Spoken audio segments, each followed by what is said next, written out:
پانی زندگی کی بقا کے لیے ایک جزو لازم ہے، اس لیے اس کا محتاط استعمال اشد ضروری ہے۔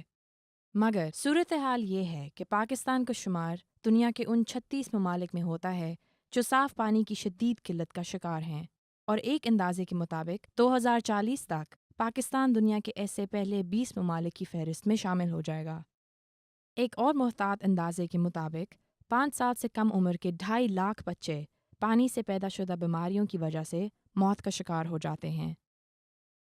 پاکستان کے چند علاقہ جات جیسے سندھ اور خاص طور پر تھر کے علاقے کو پانی کی شدید قلت کا سامنا ہے، اور پنجاب میں 50% سے بھی کم لوگوں کو پائپوں کے ذریعے صاف پانی تک رسائی ہے، جبکہ دیہات میں رہنے والے لوگوں کی صورتحال تو اس سے بھی بری ہے، یعنی کہ 30% سے بھی کم۔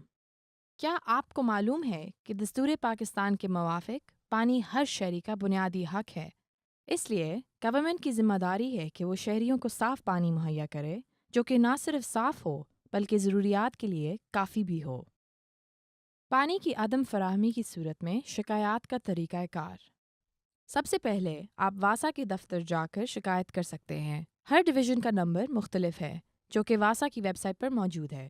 واسا کا ہیلپ لائن نمبر 1334 ہے۔ آپ اپنے علاقے کے متعلقہ نمائندہ جات بشمول MNA، MPA اور لوکل حکومت کے نمائندے سے بھی رابطہ کر سکتے ہیں۔ ان تمام منتخب نمائندوں کی لسٹ قومی اسمبلی کی ویب سائٹ پر موجود ہے۔ اس کے باوجود اگر آپ کی شکایات کا ازالہ نہ ہو تو آپ دستوری عرضی دعویٰ بھی کورٹ میں آرٹیکل 199 کے تحت دائر کر سکتے ہیں۔ ذاتی حیثیت میں پانی کو محفوظ کرنے کا طریقہ کار۔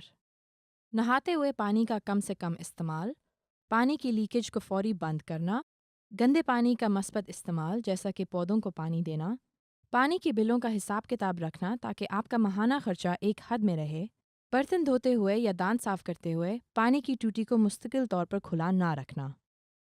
لہٰذا یہ صرف ریاست کی نہیں بلکہ آپ کی اور ہماری بھی ذمہ داری ہے کہ ہم پانی جیسی نعمت کی حفاظت کریں، کیونکہ ایک باخبر شہری ایک بااختیار شہری ہوتا ہے۔